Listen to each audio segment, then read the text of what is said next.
Good afternoon, everybody. Thank you for taking time out of your schedules to come and listen to Amanda and I this afternoon.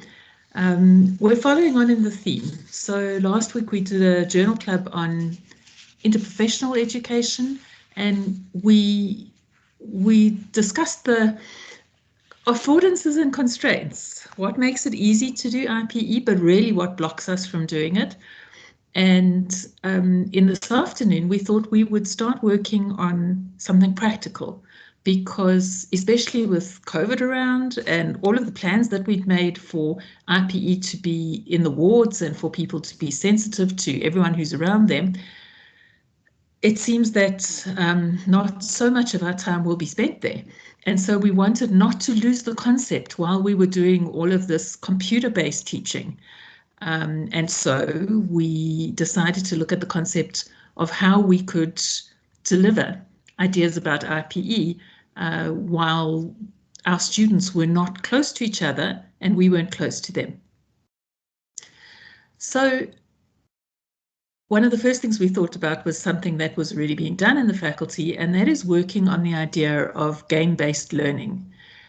And if you just give me an idea with hands up, if any of you have ever used a game in your classroom of any description? Yay, Matty, let's hear it for you. Adriano, Abby. Great, so Abiwe, yeah. A couple of you have used games. Anybody want to tell me about it? Was it a computer-based game? Was it a physical game, a board game, a card game?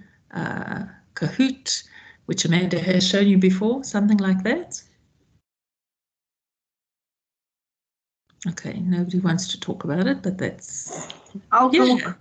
Thanks, Abby, go ahead.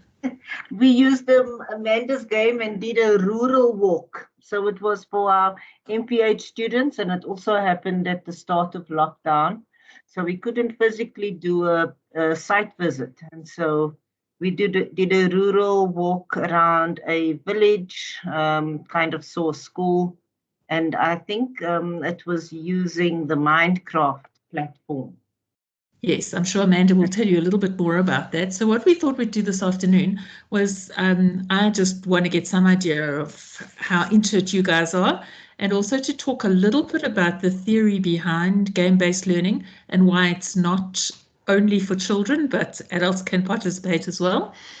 And then Amanda will show us some of the work that she's been doing, which is really inspiring. And we can talk about application of that kind of work in IPE. Please feel free to interject at any point. If Amanda's presenting, I'll tell her when hands up. And if I'm presenting, she'll tell me when hands are up. So that's why it's always good to have a buddy when you do this kind of thing. Okay, so okay,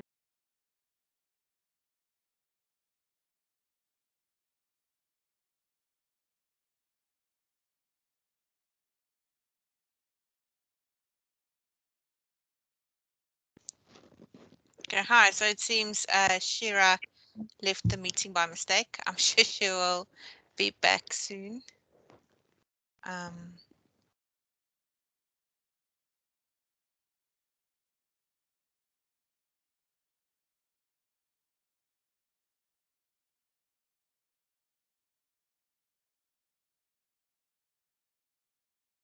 Okay, while we sorry, Amanda, let's hear a technical skill. Yeah, what happened was I lost my internet connection, just boom. But lucky for me, I have my phone right next to me, so I'm now talking to you, hotspotting off my phone, so I still should be able to present some slides. Sorry about the gap, everybody.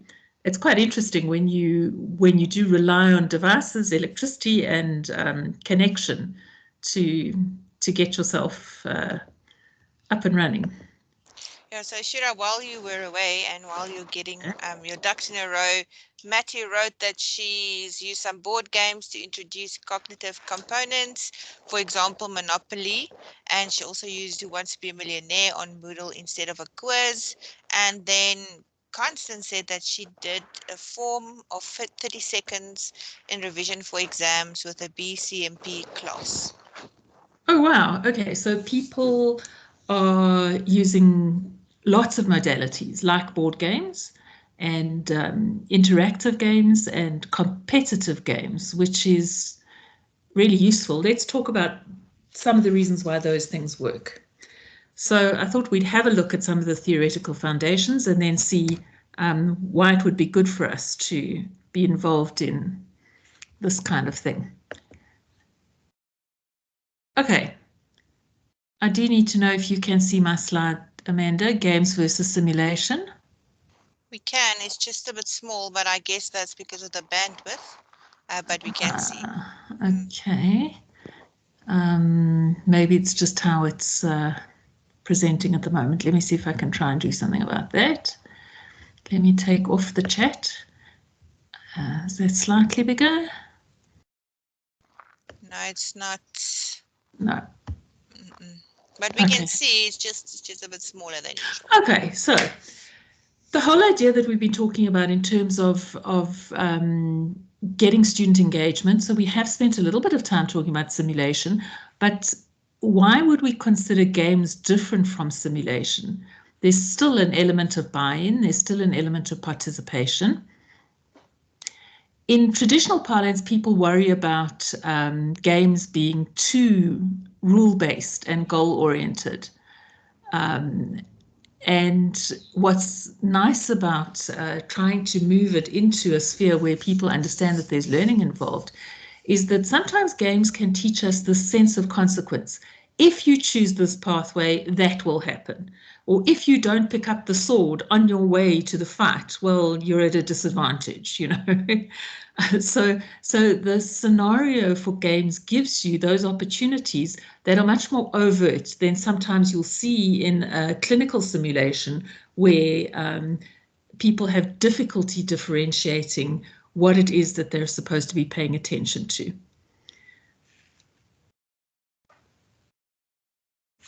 It's actually interesting. It's not advancing. It's not playing in a very interesting way. Advanced now, at least. Yes. Okay. And so one of the ways that they started picking up that adult learning really was enhanced by games was with the look of using mini games.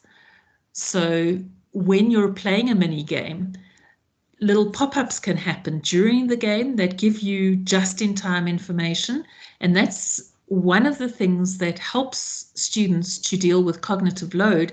Instead of throwing all the information into somebody right at the beginning, you can lead them through a certain set of scenarios, and then depending on their choices, you can give them tiny bits of information as you're going.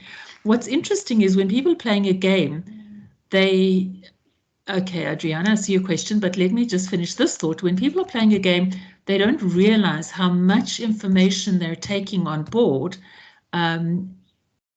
when you give it to them in tiny little pieces. And that kind of differs when they're sitting in a formal lesson, because in a formal lesson, suddenly any tiny little piece of information just falls into the category of information, and people have to then deal with it for themselves rather than seeing it as the basis of the consequence of the game. Definitely does drive engagement. So that's one of the ways of dealing with it. Adriana, to come back to your question, you said, how does simulation and scenario-based kind of games differ? Well, so in our sense, when we talk about simulation, we're usually talking about clinical simulations where we have, for example, a mannequin, anything from a low fidelity where the thing is just kind of a plastic doll to the very high fidelity where the mannequin lies in bed breathing and goes blue if it stops breathing, you know. And so when you deal with a scenario, it is true that in a sim you do have a scenario always. But depending on the artifacts that you're using, I think that defining it as to whether it's a simulation-based kind of learning exercise or a game is how you're going to differentiate between how students engage with the situation. So in a simulation, you expect a buy-in from the student with regard to the reality of the situation and therefore the reality of their decisions. Whereas in a game, you can suspend that reality and they can feel like they're in a fantasy of whatever description it is, And because of that, it opens the possibilities much more. And I think this is one of the points that I want to make about game-based anything before we even talk about IPE. And that is that in a game, you have a security net. You know you're playing a game. And even in the most competitive of students, they do have an option to make mad, crazy decisions, which is actually a healthy thing. We're not training them to be rash. But what we're trying to do is to show the sense of possibility and then to see the consequences and then to deal with the consequences in a safe environment. Simulation is also considered a safe environment, but you have to build up to the fact that people take the simulation very much as they would be stepping from there into the ward. And so they aren't nearly as free with their decisions in a clinical simulation as they are when you give them a game-based scenario, when they're playing a game and where they can take as many chances as they like. So yeah, an interesting take on why you would use one in favor of another, or why you could use one working up to another. Because of course, in all of this, in order to enhance the learning, you're going to debrief, you're going to go through and you're going to discuss choices, and you're going to talk about what actually happened, and allow the student to come to their own realization of where they were possibly rash, or where they didn't look at all the information, or where they made a crazy choice just to see what would happen, and allow them then to reflect back on their life, their learning, and their patient management from that.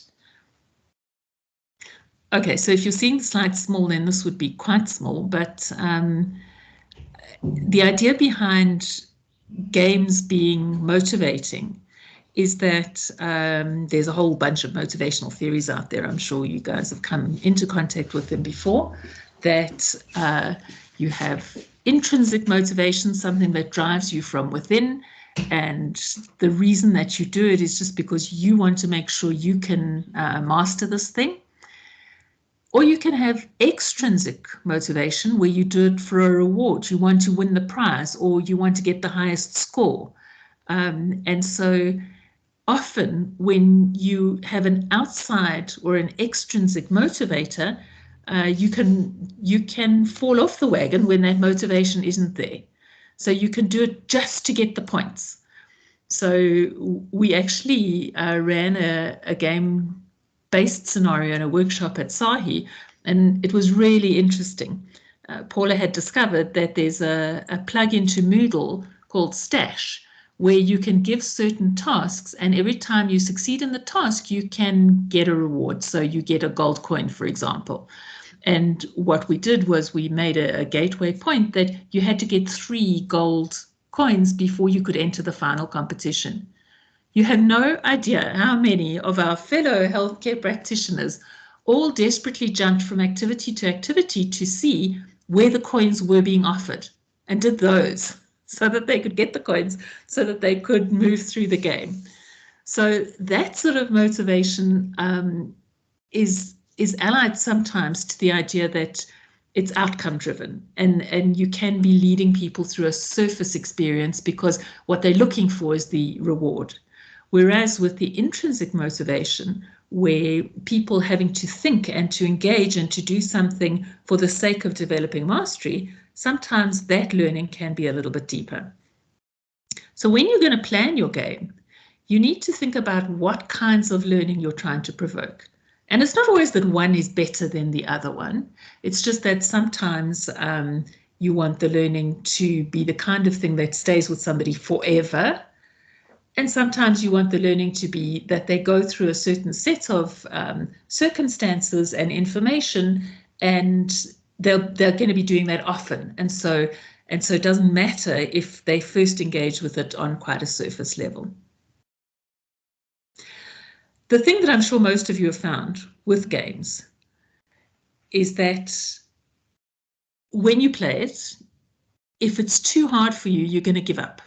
Okay, it just becomes incredibly frustrating. Everything you try doesn't work.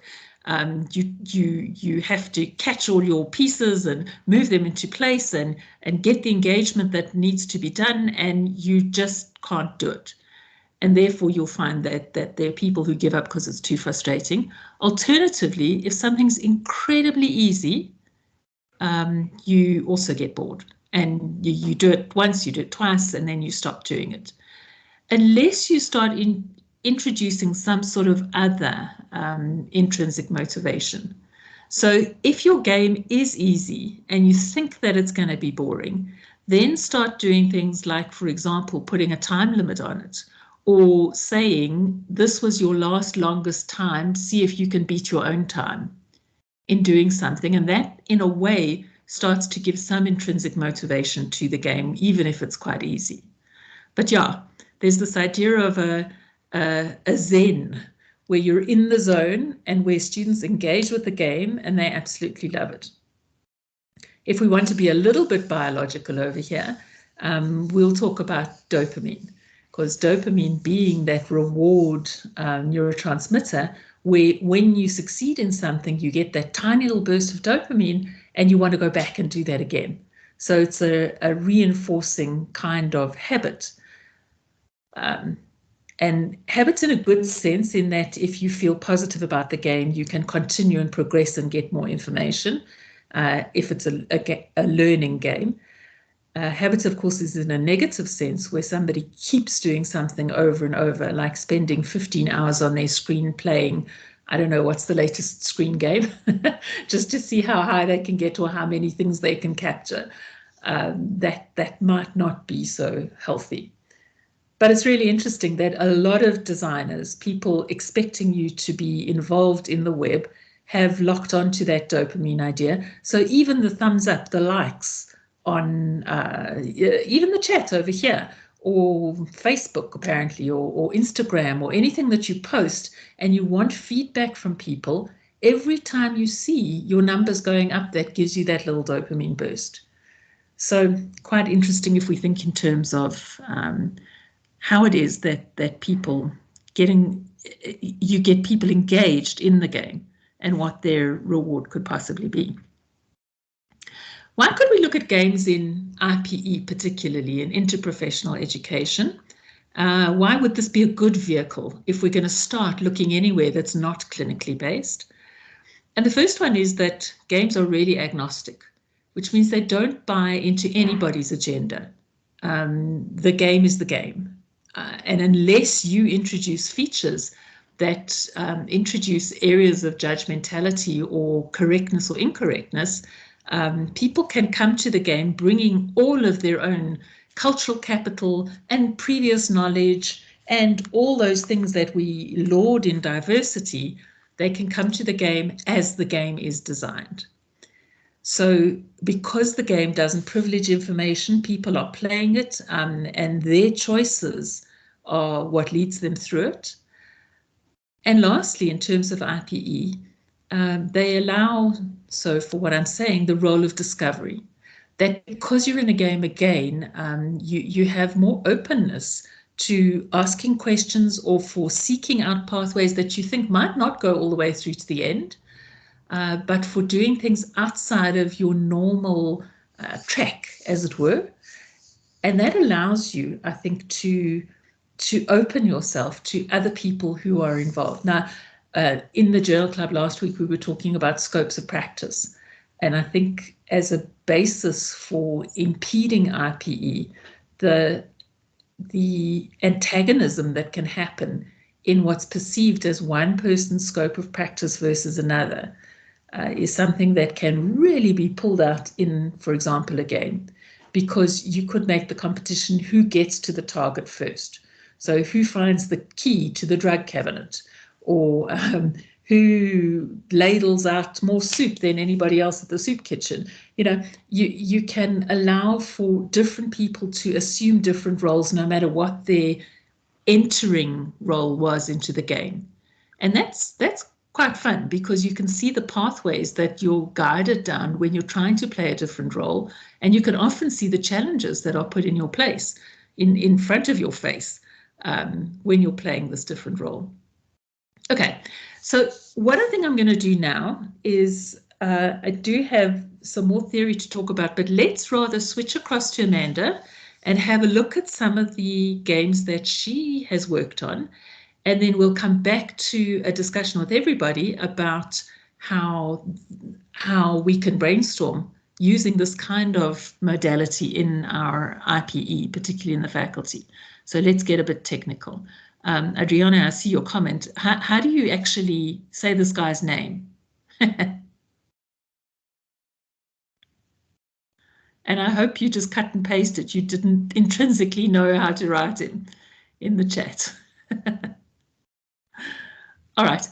I am going to stop sharing my screen with you at the moment. And then I'm going to ask Amanda if she can show us some of the things she's done. Oops. It helps when your stop button really doesn't want to work. I'm having sticky afternoon, obviously. Yeah, copy and paste works really good. All right, Amanda, over to you. Let's have a look at some of the things you've done, and then we'll talk about the technical aspects. Thanks. Thank you very much.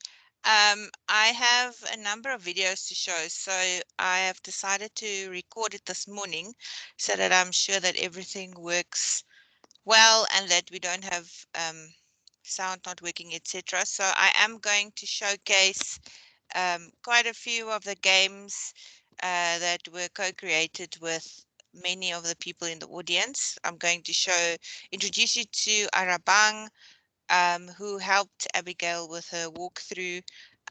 So I uploaded the link to YouTube because I know that the Wi-Fi where I am now sometimes acts up, and Giannis does have a backup for me in case of emergency.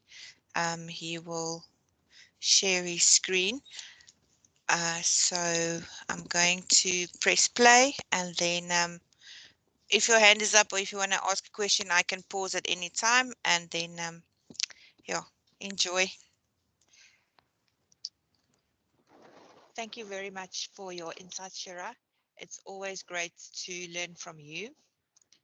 I am going to share a few of the projects that we have completed and are currently busy with as Team Ifunanati, and we are mostly focusing on therapeutic sciences, but we are open to assist anybody that we can help.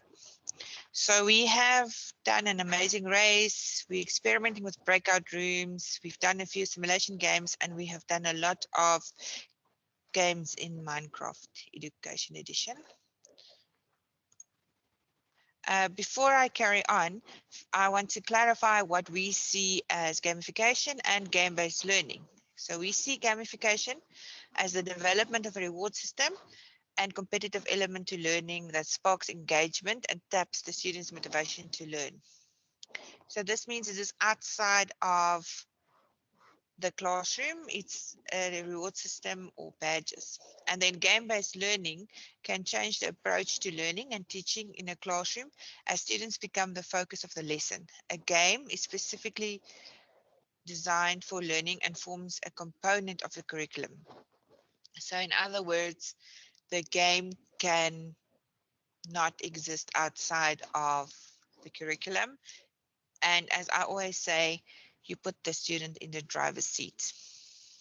The first game I want to introduce you to, or simulation, some people call it simulation, is about a lady called Arabang. We did this for the occupational therapy class. And what it entails is the students need to assist Arabang in fetching water. So this is Arabang's village. We had to change some of the blocks in Minecraft to suit the village, and here she introduces herself. She's 56 years old and she stays with her daughter who is disabled. Her daughter's name is Khotso. So there's Khotso, she's ill and her mother needs to look after her, and she's got a daughter who is at school at the moment. And then the students had to go to the river and fetch water for them.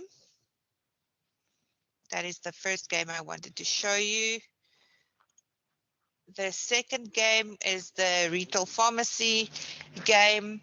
Part of the pharmacy curriculum is that students need to understand what a pharmacy should look like and what needs to be in a pharmacy. So the students start outside of the pharmacy, and then as soon as they enter the pharmacy, they take on the role of inspector.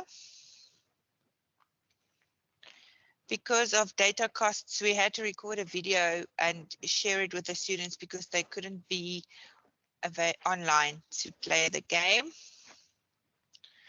So they open the doors and then speak to the cashier, and then Grace is the resident pharmacist, and then basically the inspector goes and speaks to the resident pharmacist, and they need to tick off elements on a list to see if the pharmacy is in good order. And we went and put bricks and boxes all over the pharmacy. We didn't have a log for the temperature of the fridges, so we made quite a few mistakes on purpose so that the students can evaluate and tell us where the problems are. We also have a clinic in the pharmacy. I'm going to forward it a bit for you. So here's all the pharmacists, and all of them have a different problem that they are discussing with the inspector. And then if you go to the back, you will see that there's the signboard with all the information on it. And then I want to show you, there's also questions of the Schedule 6 cupboard, and it's always locked. So now the inspector can find out or determine if they are doing the right thing in the pharmacy. So that's it for the pharmacy game. Amanda, if you could just halt it for a minute, just to say, are you okay for me just to say? Yes, or yes. should I say it to the No, end? you Okay. can say it now. No, so just to say that what you've just been through now in terms of the legality in the pharmacy and pretending that the student's the inspector is an amazing mind shift, because the students have to learn the laws, and the laws are unbelievably dry. So to give them learning material and say, you need to read the following 16 government gazettes, and we're going to ask your comprehension on them because we need to know that you know these laws. It's mastery learning. They can't just learn half of them. They actually have to know all of them. It's an amazing thing seeing the students' different approaches when they played it as a game and where they were actually the inspectors, compared to, you are going to be these professionals and you need to know the rules and just go ahead. So it's a fantastic thing. When you have exactly that, non-law students who have to have a certain amount of professional knowledge with regard to the laws that pertain to their practice, and how to get that buy-in to help them to learn. So I just wanted to really commend you. When designing the game, you came up with so many ways to help them remember what it was that they had to. So yeah. So carry on with the next one. Sorry. No, thanks for that. Yeah, I must say it took Rubina and I quite some time because I'm not a clinician. So we ended up making videos, and then she'll tell me at 1 minute and 10 seconds this thing is happening and something else needs to happen there. So yeah, we lean a lot on the input of the lecturers as well. And then the students ended up enjoying the section very much, and they had a lot of debate, which it seems like they never want to take part in this lesson, or it's very boring. And some students actually asked me to send them the file so that they can play the game and figure it out on their own as well. I see there's a message in the chat, Shira, which I missed. Oh, a great partnership. It's from you. I saw it on my phone. Great. So I'll go show the next one, which was for the second year nursing students. For the pharmacy game. to show you is our archery game that we made for our second year nursing students. They needed to watch a video, and the video shows the different types of cells and how a wound heals from the inside. And then they needed to add the blocks in the correct order to close the artery. And students sometimes experience something that we call the social moratorium principle, which means they feel as if they are inside a game and they get very emotionally attached. The next game, let me just interrupt myself around the social moratorium principle. I'm going to talk about it later again, but we basically built a river in the middle of a block of grass in Minecraft because we didn't have a lot of time, and we thought that, okay, the students are not going to even realize that it's an artery, and some people really got worried about them not being able to close the artery and that the patient would die, but the patient is in essence just a corridor on a piece of grass. So people really immerse themselves. Yeah, Amanda's downplaying it. There was one girl who got almost hysterical saying, she's going to bleed out, she's going to bleed out. She was desperately trying to move her bits and pieces around. And yeah, so they really did buy into the just you had enough detail there for them to see what it was they had to do. Yes. Yeah, no, we experience a lot of interesting things when we play games with students, and we learn a lot from them as well. I want to show you is what we did for the MFAOD students. We had Santo at the community care center, and then the students needed to go through the clinic and solve a few problems. So the different players or the different characters in the game asked them questions. They needed to complete the answers on a piece of paper, and then we gave them a Moodle quiz without any questions, only question one, and then they had to write down what the answer was, and then they needed to get 100% to be able to complete this task successfully. This was in March last year, just when we heard about COVID. So a few of the questions here are about COVID. And then the students also needed to go outside and complete the link to the quiz was here, and then complete a few of the questions outside with filling a syringe and working out how many milliliters is left. Students sometimes experience what we call the social moratorium principle, which means that they get immersed and they actually feel for the characters in the games. An example of this is when a child plays video games and they think that they can jump off a building. So we need to look out for that as well. And I must say some of the students are getting very emotionally involved with the characters. With Arabang, people felt sad and they were wondering how they can send her money or help her. With the arteries game, some of the students felt emotion because they couldn't stop the bleeding and they were worried that their patient is going to pass away because they can't stop the bleeding. So question 10 was, what is COVID-19? So if you go outside, there were different challenges like I mentioned.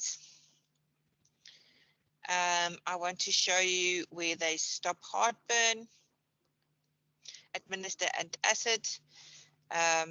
So that is part of our games that I've just shown you. And the last thing I want to show you is our newest toy, and that is our simulator. and I will let the simulator do the talking for herself.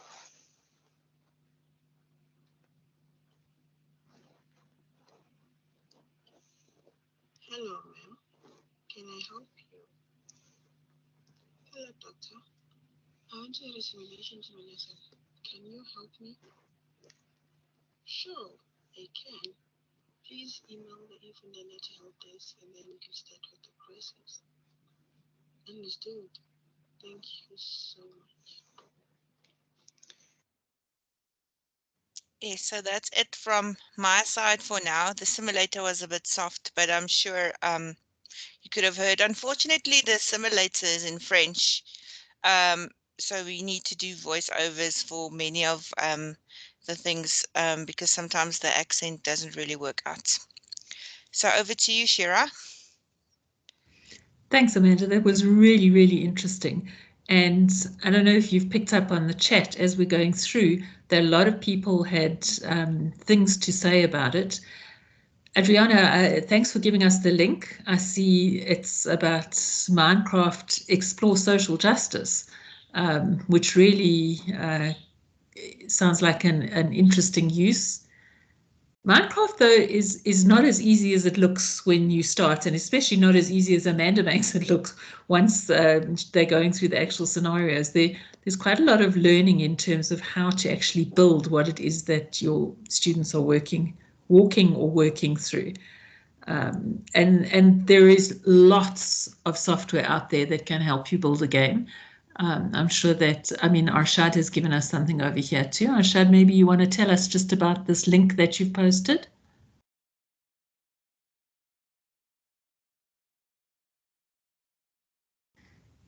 Yeah, so it's similar to the Minecraft one, but I don't think you have to build it like you have to do in Minecraft. It's video based. So there's video scenarios, and then after each scene, you have to make a choice, and then you get feedback whether it's the right choice or the wrong choice. So you can use it like for clinical practice. That's the example that in the link that I shared. Terrific. That looks really interesting. Before I open us up to complete set of questions, maybe let's just look at let's look at just the last tiny bit of theory that I wanted to talk about, and that is, how do you make the choices? Oh no, I'm going to have to scroll through the whole thing. That's not exactly where I wanted to be. So you can see I saved you from a lot of the actual learning. There was a lot to say. So how do you make the actual choices of where you are going to put your game, how you want people to actually engage with your game? So if this is difficult, maybe what I can do is do it like this. And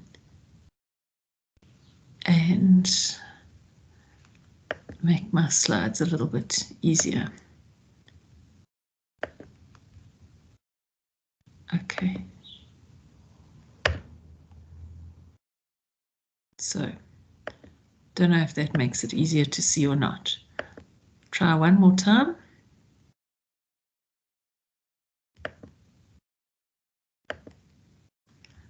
There, that should be bigger, right? Yes, thanks. That's fine now. I finally got it. You see, you just try and try again. So intrinsic to the game, as I mentioned much earlier, is that yes, there has to be enough challenge, and where that fancy name guy Adriana told us about says when you're in the flow. So not too hard, not too easy. And once you've been challenged, you have to craft a response. So what is it you're expecting the students to do, or to know, or to engage with? So what kind of response are you looking for? And is it a time-based response? Does it have to be fast? Do you want them to get faster and faster? Or is it a reasoned response where they can try one avenue and then another avenue if it doesn't work, and then another avenue? Or is it conditioned response. When you see this, I expect you to do that. So you must decide then what it is that you're looking for in terms of response. And then you have to give some kind of feedback, especially if you want them to stay engaged with the game. Because if you just continue with challenge and response, they don't know how they're doing. So even if the feedback is only a score counter running along the side, you have to develop some kind of feedback. And obviously from our situation, if we're looking at IPE, we're wanting to look at not just clinical skill, but really ways of bringing out those principles of IPE that we want to engage with. So we would be talking about the teamwork that was there, or the ability to make a correct referral, or the ability to treat all colleagues with respect. So those kinds of attributes are the kinds of responses that we're looking for. And then let me just swing through to the next, and that is, so this is the slide I'm going to finish with. If we're looking at game-based learning, and particularly with regard to IPE, so we have to set the outcomes that we're looking for. And the game, a good game, then has all of this range of engagement. So effective in terms of the student's emotion. Good games provoke positive emotion. Yes, a little bit of tension perhaps, but certainly not dread. So you need to feel positively engaged. And that leads to behavioral engagement, which means they will actually play. They don't just avoid it and go, oh, that boring old thing, or oh, that terrible thing, that's too hard. So they will play. Cognitive engagement, so there's a level of cognitive challenge. They need to know certain things in order to succeed in the game. And as the game goes, you saw I had a little slide on micro-learning. Each little facet of the game gives them something else to learn as you're designing it through. And then social and cultural engagement. So you want to promote as diverse an opportunity as possible. As we said, the slate of the game is blank. So it starts off agnostic, and what you put into it should be that engaging. And so all of those decisions come towards deciding what it is that you have to build into your game. So what is the incentive system? Are they just going to get points? Are they going to try and build up to some sort of badging system where if they get 10 micro skills in a row, then they'll get the badge? I am still hearing somebody kind of crunching along in the background. So yes, how we add to what it is that the game is teaching us.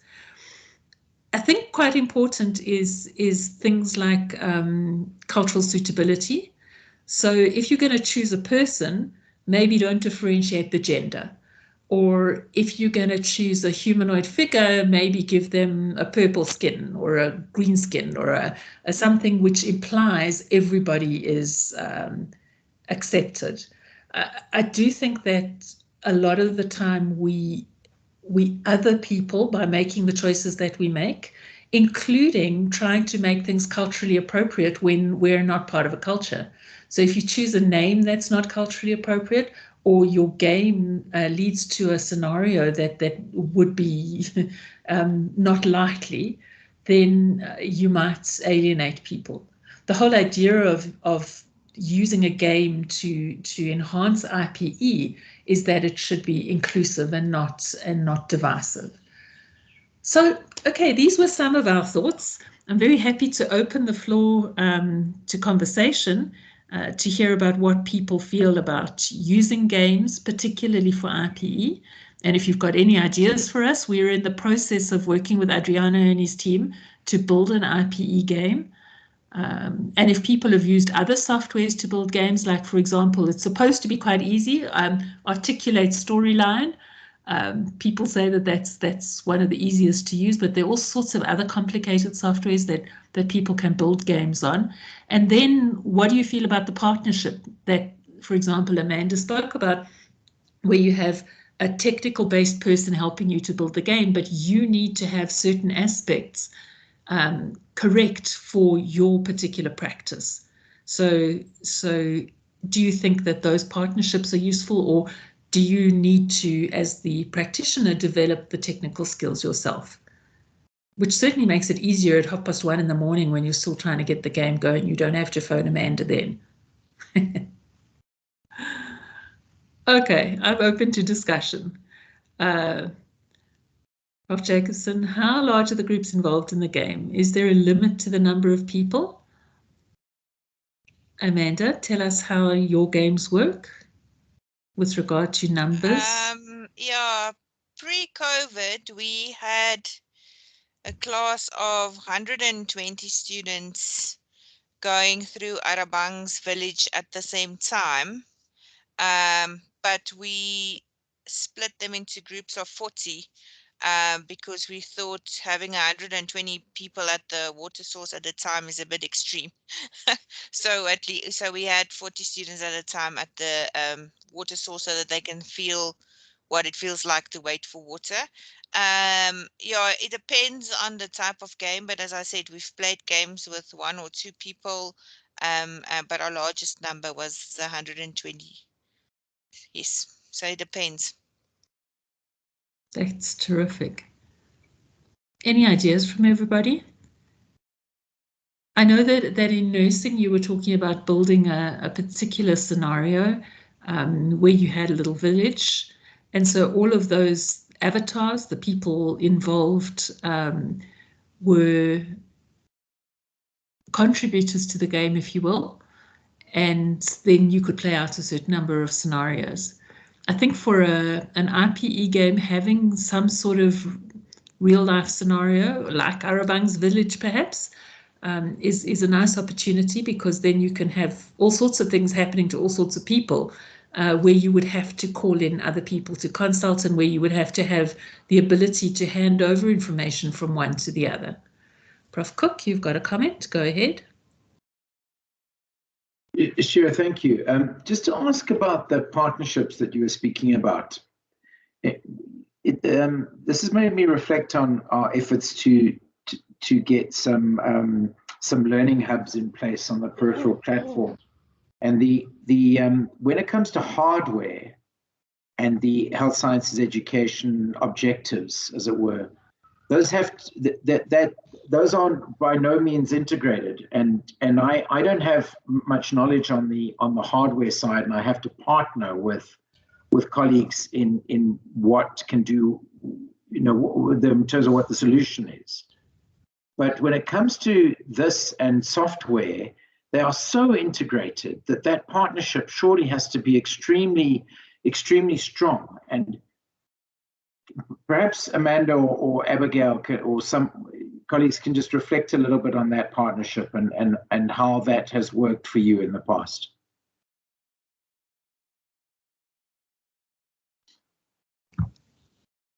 I think that it's interesting to develop the partnership, and I think it's hard for both parties because sometimes us as the technical team don't fully understand what the lecturer wants, and the lecturer doesn't fully know what is possible. So it's a lot of back and forth. And there are, to be honest, there are breaks in communication at times.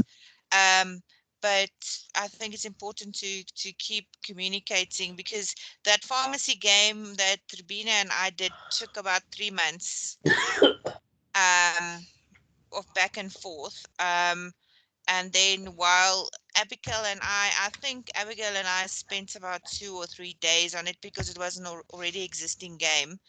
But when we did Arabang's village from scratch, that was also about a 3-month project between Fazlun and Jenny McAdam and myself and the team. So I think there needs to be a lot of patience on both sides of the fence, so to speak. And if we keep on persevering, we really get we produce a wonderful product like you've seen. So yeah, so that's it from my side. I know, Abigail, do you want to say something about that?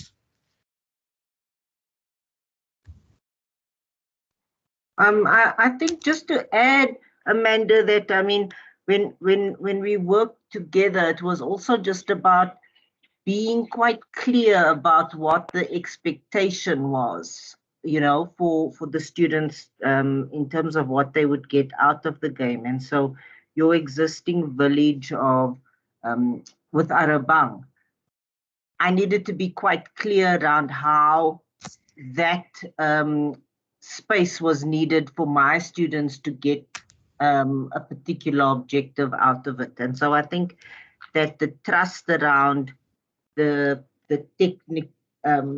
technical side and the, I don't know, not academic side, but the other side, you know, it's also just such a big lesson around the interprofessional or inter-skill kind of interaction that's required when we're introducing games into the classroom.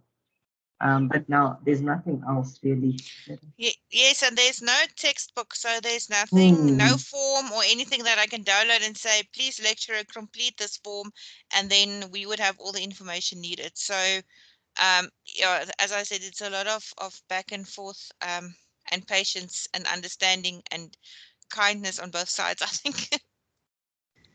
Yeah, and I liked what we did. Yeah. What we did as well, Jenny. Well, I'm sorry, Amanda, was that we also got the students to comment around what they would change or adapt in terms of making Arabang's village a little bit more appropriate for other audiences. So it's also that it continues to grow and develop. You know, it's kind of almost never at its full end of development. Yeah, that's cool. It leaves it open-ended. Yanis, before I come to you, I just want to say that idea of using students is also fantastically useful for the IPE scenario.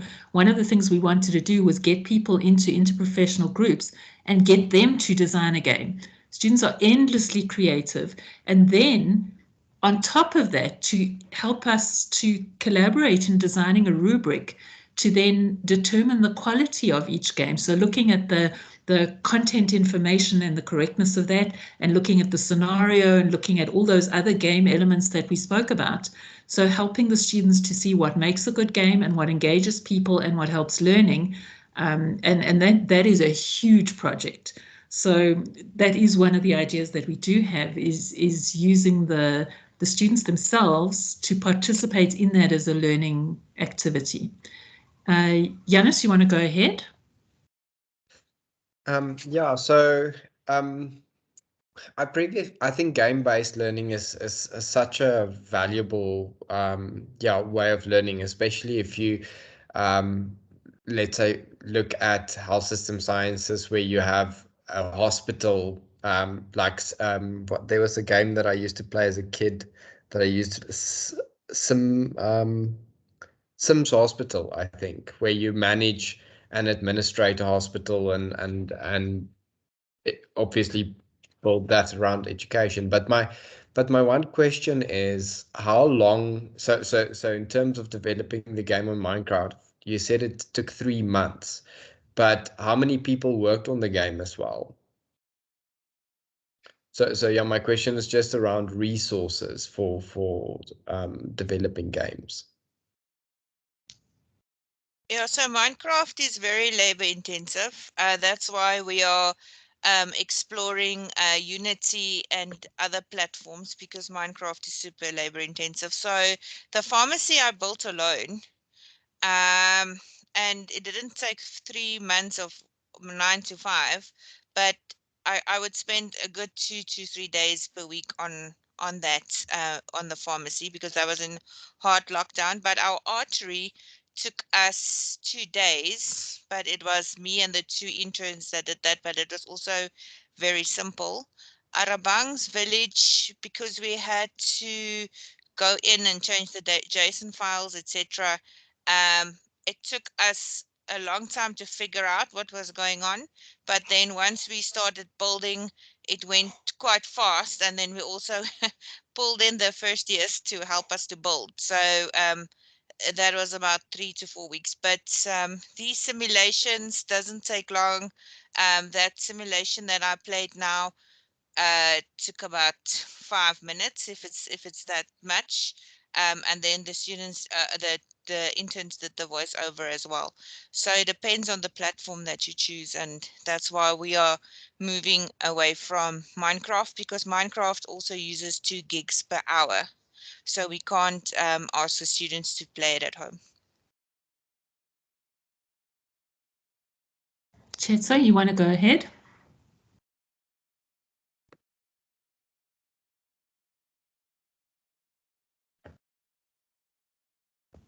Or was that a mistaken hand up?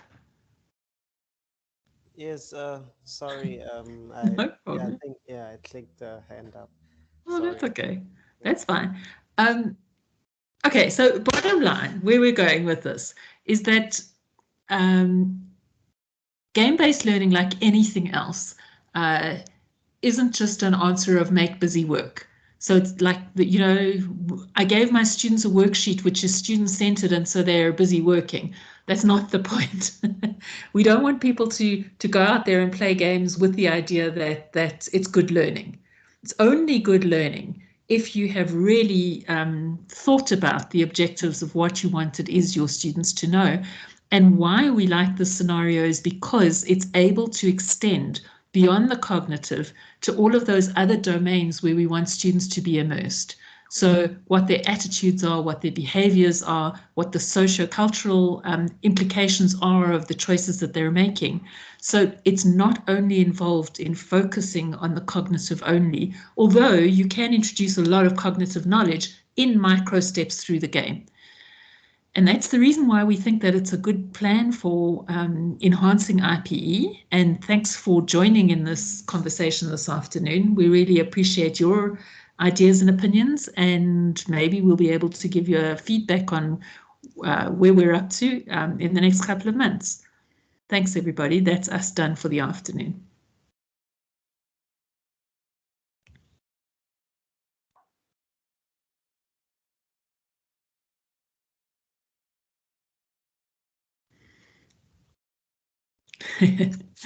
Thanks, Prof. Jacobson. I see the clapping hands. Brilliant. Thank you, Shira. Thank you, Amanda. Excellent. Shira, I'd like to have a chat with you at some stage. I've got a couple of ideas. Thanks very much. Yes, amazing. Thank you. We really appreciate that.